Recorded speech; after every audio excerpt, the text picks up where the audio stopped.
Hello friends, welcome to Dinesh Kumar talk official YouTube channel रे आपण माननकु स्वागत।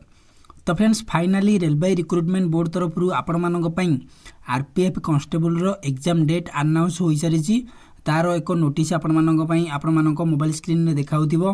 तो यही वीडियो माध्यम आम डिस्कसन करवा ये नोटिफिकेशन रे कौन कौन railway recruitment board RPF constable पई जारी करछि ताहाको यही वीडियो माध्यम डिटेल्स रे जानिबा। तो फ्रेंड्स, या पूर्व मु आपण माननकु कहबी जदि आपण माने एही चैनल को प्रथम थर पई आछिसंती तबे एही वीडियो को लाइक करबा सहित आपण आपण मानक सांगसाथी मानक पाखु शेयर कर दियंतु एवं एही चैनल को मध्य सब्सक्राइब कर दियंतु, कारण ए रिलेटेड वीडियो आउ इन्फॉर्मेशन आपण मानक पाखरे सर्वप्रथम पहुंची परिबो। तो फ्रेंड्स, एबे चलंतु रेलवे रिक्रुटमेंट बोर्ड तरफ जो आरपीएफ कांस्टेबल पई एग्जाम नोटिस टी आसीछि ताहाको एही वीडियो माध्यम रे डिटेल्स रे जानिबा। तो फ्रेंड्स, आपण मानक मोबाइल स्क्रीन आगे ये जो नोटिफिकेशन टी देखा ये notification T railway recruitment board तरफ जारी होती। ये आपण मानक देखा government of India ministry of railway recruitment board तरफ आपण मानकर ये नोटिस टी जारी करा जायछि। आपण मानकर कोन रही centralization employment notice RPF 2/2024 constable पई एटा रही एठी आपण मानक देखाउथिबो। देन तापर नेक्स्ट रे आपण मानकर रही notice regarding tentative schedule for computer based test for the post of constable. आपण मानकर ये जो टेंटेटिव डेट लिखाई यही डेट आपण मानकर जो अनाउंस कराई ताकू आगु पछकु भी करा जाय परिबो। एटा टेंटेटिव रही। देन आपण मानकर को पोस्ट पे कराई कांस्टेबल पोस्ट पे एठी आपण मानकु देखाउथिबो। देन तापर नेक्स्ट रही tentative exam schedule for the above CN is under एठी आपण मानकु देखाउथिबो। सेंट्रलाइज एम्प्लॉयमेंट नोटिस आरपीएफ 2/2024 पे एटा जारी करा जायछि। आपण मानकर एग्जाम कौन रही RPF constable computer based test आपण मानकर कंडक्ट करा जिवो।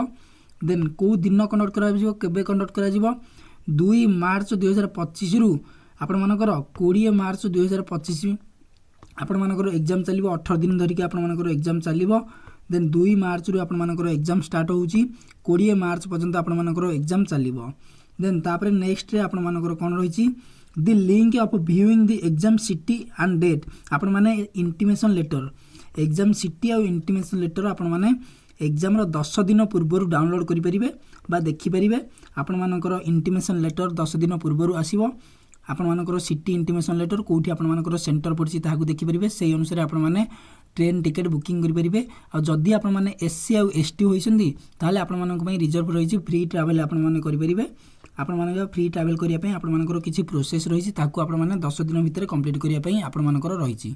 देन सेही परि नेक्स्ट रे आपण मानकर कोन रहिछि download of e call letters will start 4 day period to exam date. आपण मानकर ए जो 2 मार्च रु एग्जाम स्टार्ट होछि ता 4 दिन पूर्व आपण मानकर ई कॉल लेटर आपण मानकर एडमिट कार्ड रिसीव हो जिवो एवं आपण मानकर 10 दिन पूर्व आपण मानकर इंटीमेशन लेटर आपण मानकु देखिया को मिलिबो। देन सेही टाइप रो एठी आपण मानकु देखा होतिबो रेलवे तरफ रो ए नोटिस टी आपण मानकर जारी करा जायछि। देन आपण मानकर 28/1/2025 तारिख रे ए नोटिस टी जारी करा जायछि। माने आज का डेट रे ए नोटिस टी आपण मानकर पब्लिश होइछि रेलवे रिक्रुटमेंट बोर्ड तरफ रो। आपण मानकु ए चैनल माध्यम रे मु प्रीवियस वीडियो बनैतिली आरपीएफ कांस्टेबल रो एप्लिकेशन स्टेटस टी आपण मानकर अप्रूव होइछि कि रिजेक्ट होइछि ताहाकु आपण माने किपर देखि परिबे। सेथरे भी मु आपण मानकु कहितिली ए आरपीएफ कांस्टेबल रो सिलेक्शन प्रोसेस कोन रही। प्रथमे तो आपण मानकु एग्जाम देखिया को मिलिबो। एथरे एग्जाम आपण मानकर 90 मिनिट भीतर आपण मानकु 120 क्वेश्चन करिया को पड़िबो, जोथरे कि आपण मानकर मैथ 35 क्वेश्चन करिया को पड़िबो, रीजनिंग 35 क्वेश्चन आपण मानकु करिया को पड़िबो।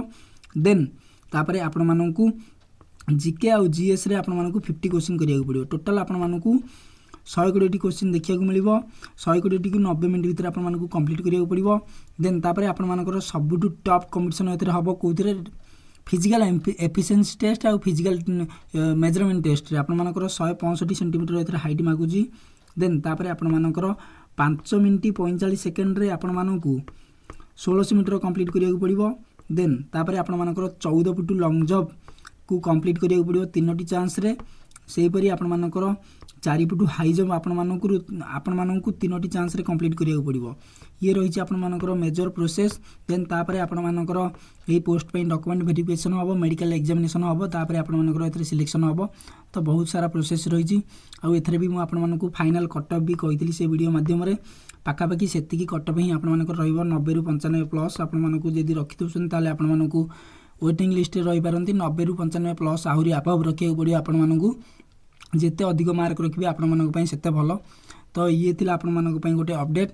तो आपण मैंने आपण मानकर प्रिपेयर को केते मजबूत करेंगे सेटा तो आपण जानी आपण मानकर 1 मंथ गोटे मास माने फेब्रुआरी मासटा टोटाल आपण मानक हाथ में अच्छी आपण मैंने किपरि भाव प्रिपेयर करेंगे सेटा तो आपण जानी या सहित मुझे आपण मानक एति कहबी आपण मैंने भलसे प्रिपेयर करूँ आ गोटे जॉबटा नहीं जातु आपण मानक तो कम वेतन आपण मानक लागू होची जो थी कि आपण मानकर सैलरी आहरी हाइक हम जहाँ फल गवर्नमेंट जॉबर क्रेज अधिक बढ़ो से आपण मानक यही पोस्ट रे सिलेक्शन बहुत शीघ्र ही दरकार कहीं जदि आपण मैंने लेट करेंगे ताले कंपटीशन आपण मानक आहरी हाई हम टोटाल आपण मानकर देखिथिबे ऑनलाइन जुग हो साराणी ऑनलाइन जुग रे ही आपण मानकर सब किछि एथर होउची आपण मानकर भल भल टीचर माने ही ऑनलाइन रे पढ़ेबा हेतु आपण मानकर टाइम बंचुची पैसा भी बंचुची आपण मानकर जो कोर्स रे 6000 7000 देकी ऑफलाइन रे होउतिला डिस्टेंस रे होउतिला से कोर्स रे 500 टका देकी आपण माने घरे बसिकी पढ़ी परिबे तो सेही टाइप रो बहुत सारा रीजन रही देशर कोण कोण रो पिला ही पढ़ी